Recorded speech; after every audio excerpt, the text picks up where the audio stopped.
The floodgates open for new cash incentives and vaccine mandates. Bipartisanship lives, an infrastructure breakthrough in the Senate. And who will take the gold in the gymnastics all around with Simone Biles on the sidelines? Thursday Need to Know. Let's go.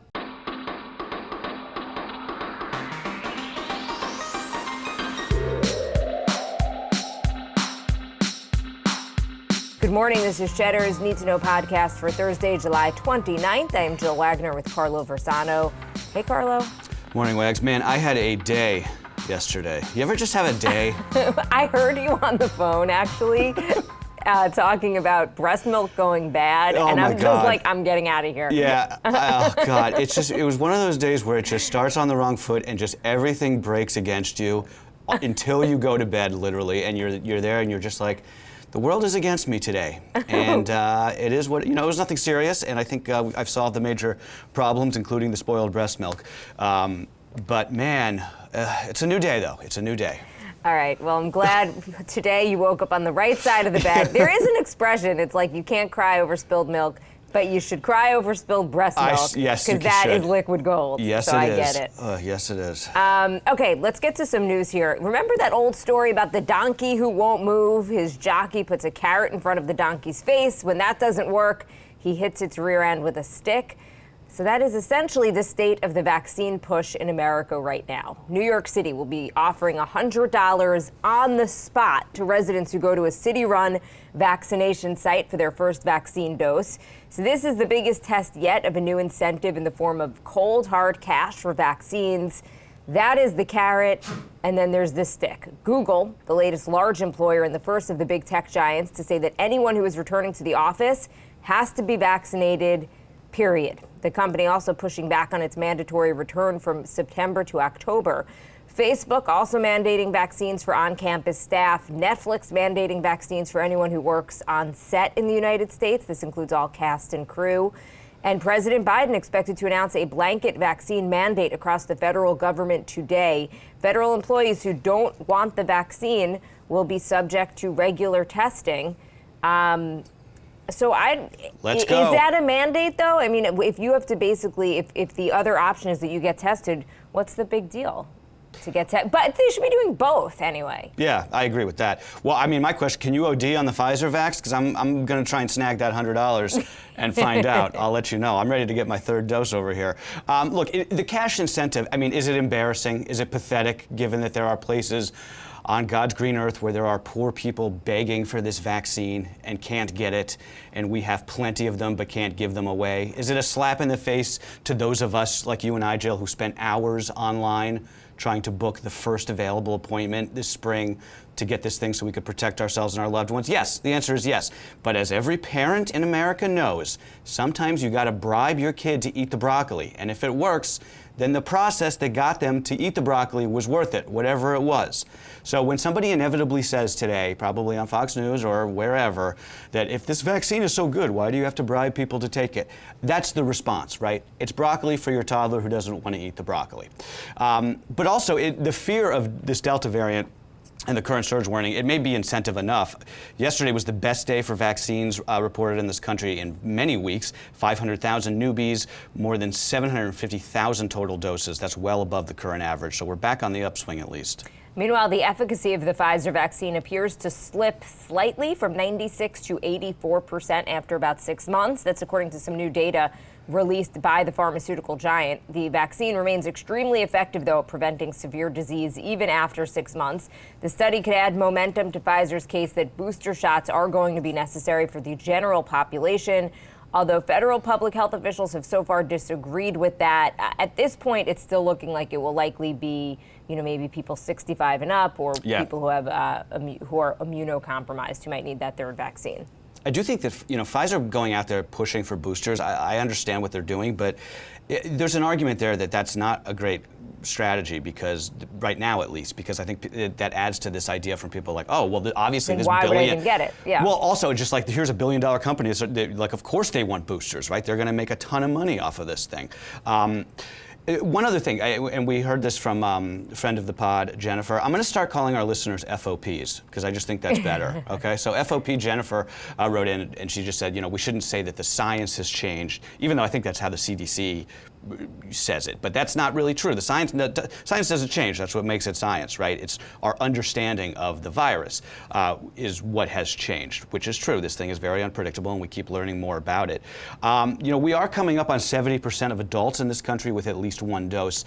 That's not what it should be, but that's not bad, right? That's not terrible, and it's going to get even better with assuming that we get an emergency authorization for kids. Still waiting on that. Maybe I've been a little bit of a bummer this week. I'm frustrated, Jill. I know you are too. I think a lot of people are. But we're not going back, right? We're not going back to these past surges. It's not going to be like last winter or spring in 2020. We're just too far along here. We have too many people who are fully vaccinated. And if you're vaccinated, you're still at very low risk of getting really sick. That hasn't changed. But, and I say this, it's a big but, mild infection, right? When they say mild infection, that makes it sound like you're just going to get the sniffles, right? A mild infection in like the scientific terms, that could still put you on your butt for a couple of days, right? And I think people hear that, they hear like, hey, you're only at risk of like a mild sickness if you're vaccinated. Then they hear about somebody in their lives who was vaccinated and then they got pretty sick for a couple of days, and then that maybe makes them think like, well, they're lying to us. You can still get sick if you're vaccinated. So it's probably worth somebody with like some actual public health authority making that point. But it was just something I've been thinking about. On to the wording. I really appreciate that email from Jennifer. And I think she makes a good point. Rochelle Walensky, the head of the CDC, that is the term, the way that she phrases it, though, that the science is changing. I think it's more that the virus is changing. It's not even like what we know about the science is changing. It's literally the virus itself is changing and mutating. Exactly, yeah. And it takes us a minute or a few weeks or a couple months to really understand those changes and how it impacts people. One thing that we do know now is that while Delta is much, much more contagious, it's not any more lethal or potentially dangerous if you get it, right? So obviously, if you're vaccinated, you're going to get, as we're talking about, a more mild case. But it's not like you're at that the virus itself is causing people to get sicker. It's just much easier to transmit. That's why it's so dangerous. Right. I will say, I think I'm done with indoor dining at restaurants. I hear that. I'm kind of like, I don't trust. I mean, people who are vaccinated can get the virus and spread it. No, if you go out, nobody's wearing masks anymore, despite, at least from what I'm seeing where I live. And we know that all of those people are not vaccinated. So to me, I don't know. I think it's nights out. I'm sticking, I think, to outdoor events, socializing, outdoor dining, at least until things get under control. We're slowly creeping up. I know we don't like to talk about case numbers. We're slowly creeping up to almost 100,000 new daily cases. I mean, that's wild. Yeah. Given that there is a vaccine that people can be taking that would prevent this. Yeah. I hear you on the indoor dining. I think this next couple weeks are going to be pretty brutal, and then I do think, just based again on what we're seeing overseas, that we're going to see this Delta wave appears to be like a really steep up incline and then a really steep decline. So let's hope that that's the case here. That's what's happening in the UK, and they don't really know why. The cases peaked really, really fast, and then there was a precipitous drop, and they don't really know what to attribute it to. So like you said, hopefully, knock on wood, that'll happen here. Okay, a breakthrough last night in the Senate. A group of Democrats and Republicans have reached a deal on a roughly $1 trillion infrastructure package that would funnel money into the country's roads, bridges, ports, transit, water, and other physical infrastructure programs. All 50 Democrats and 17 Republicans voted to advance the bipartisan framework. It's a major part of President Biden's agenda. The agreement on the basic framework still needs final approval in both chambers, but it's now likely to pass after this breakthrough. Among the measures in this deal, $8 billion for the first federal attempt to build a nationwide network of electric vehicle charging stations. I thought that was interesting because we're going to need those if we're getting rid of the internal combustion engine, right? These cars need to be charged somewhere. This bill still has to go through markups. It still has to pass the House. Mitch McConnell could be playing some sort of like 3D chess with plans to torpedo it, but I think that that's unlikely. I think that, like you said, infrastructure now likely to pass. That is not only just a big win for President Biden, but just a big win for bipartisanship, right? 17 Republicans signing on to this is not nothing. That's pretty significant. They only needed 10. And also, just again, remember, because this is very confusing, right? This is different than the $3.5 trillion quote-unquote human infrastructure bill. That bill has much more money for climate mitigation. That one's on life support because all 50 Democrats would need to sign on to it to ram it through the budget reconciliation process. Kyrsten Sinema and Joe Manchin have both said that they do not support something that costs that much. So if they want to get that bill through, they're going to have to start trimming. To Tokyo, where the U.S. back on top in the overall medal count after a huge day in swimming. So Caleb Dressel took his first solo gold, setting a new Olympic record in the 100-meter freestyle. That makes him the fastest swimmer in the world. Bobby Fink won gold in the 800-meter, while Katie Ledecky took silver in the team relay. The women's gymnastics all-around is happening moments from when we are recording this. It's expected to be a nail-biter with Simone Biles on the sideline. So Suni Lee is Team USA's best hope for a 5th straight gold in the event. Her uneven bars routine, unmatched, Carlo. Yeah, truly. If you've watched any of these videos of her on the uneven bars probably one of the cooler Olympic events, I think, just because it's like truly crazy just watching people do that.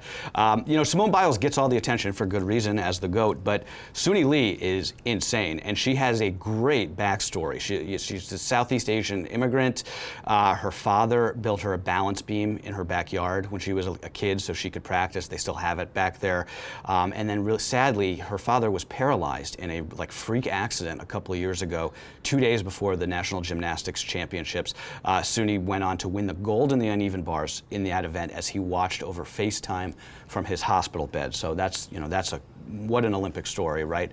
But just talking about the gymnastics, I feel like every Olympic event should start with like a normal person competing, trying to do whatever that event is, right? Like I think that's especially true for swimming and gymnastics, but really it works for anything. Like throw me out there on those uneven bars before Suni Lee comes on as like a warm up, and then that'll really give you a sense of just like how crazy it is what they can do.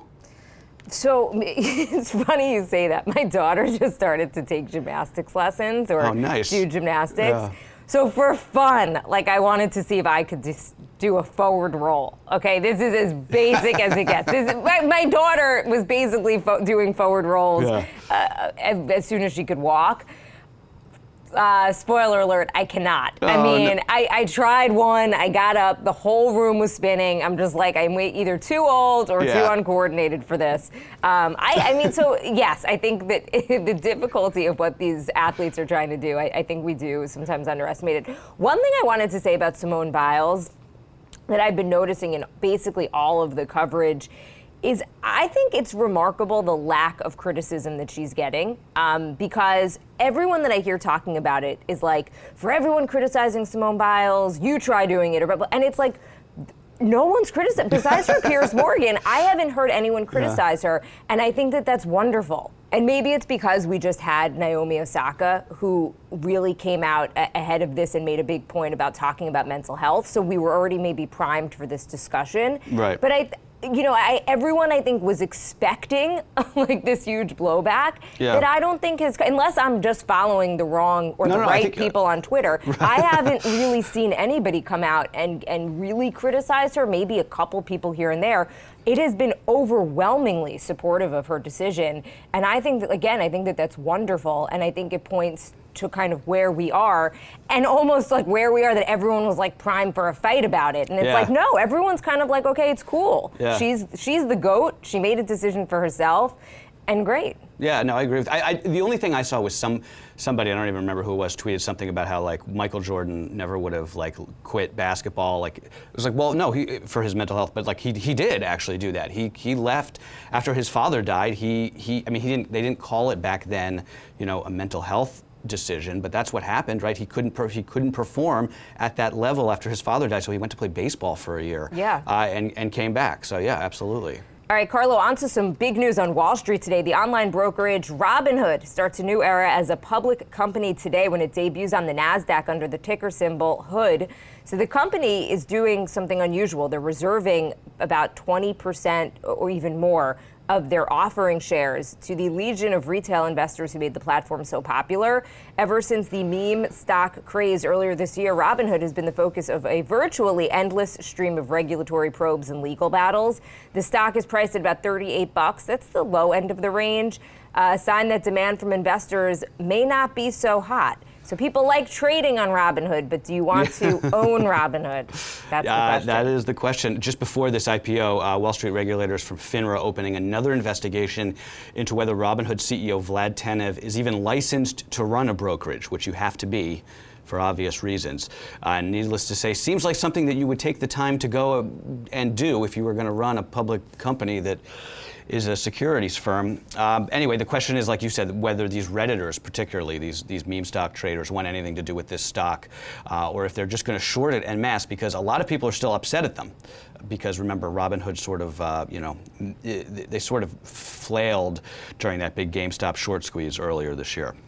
Adele said to be considering a residency at the new Resorts World Casino in Vegas, a deal that could pay her more than $100,000 per night, according to The Sun in Britain. The singer is rumored to be in the process of recording her much-anticipated next album in New York City, where she's been seen out and about with her new boyfriend, NBA super agent Rich Paul.